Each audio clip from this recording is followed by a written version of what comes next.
Hey, greetings good people and welcome to MOSHBITS. I wanted to give a huge thank you to everyone who watched yesterday's video and subscribed. You guys are all awesome. For new viewers, MOSHBITS is my ongoing series of episodes where I report on the latest news in tech and gaming, so if you happen to like what I do around here, then please do consider subscribing. And let's just start with this episode because first order of business, it's time to talk about Nvidia.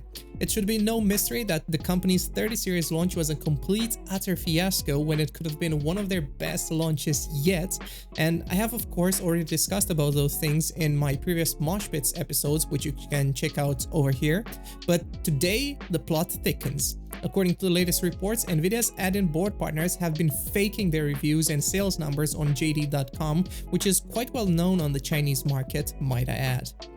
Usually, whenever I hear about fake reviews, I really think that a whopping 65 to 99% of them could be fake.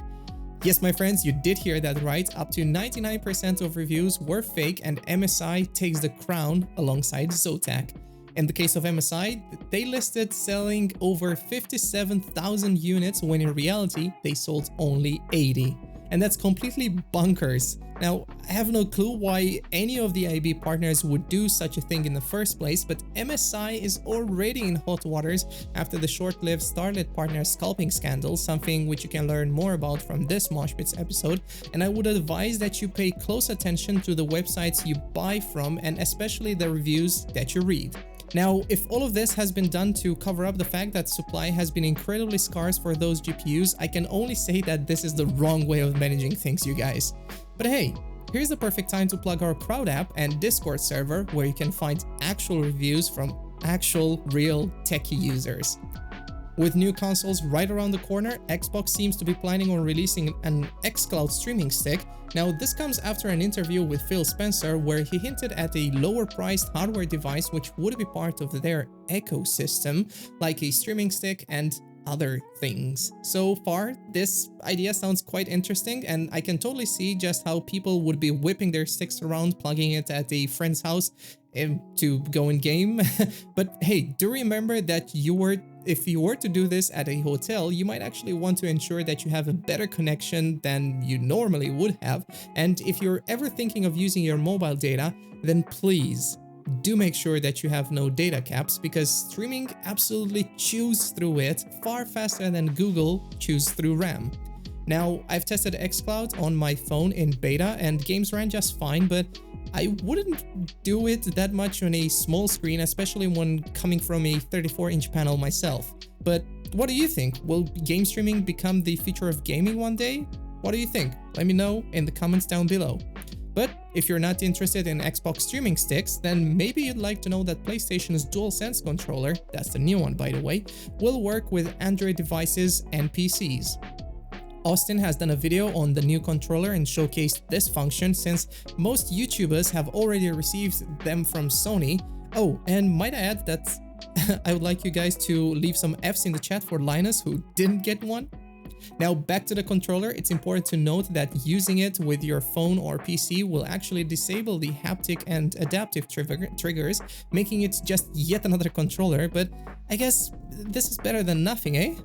And I think this question works for the next news topic as well, because Intel has officially confirmed their DG1 GPUs are now shipping to hardware manufacturers, which is quite exciting news, I would say, because this means we're finally getting a third competitor in the GPU market. However, here's a little nugget for those of you who are unaware. Their GPUs are meant to work with mobile devices, say laptops, so not yet in PCs. So don't expect Nvidia's 20 or 30 series level of performance out of those cards, but do expect to see those cards clocked at about 1.5 GHz and with memory configurations of up to 6 GB.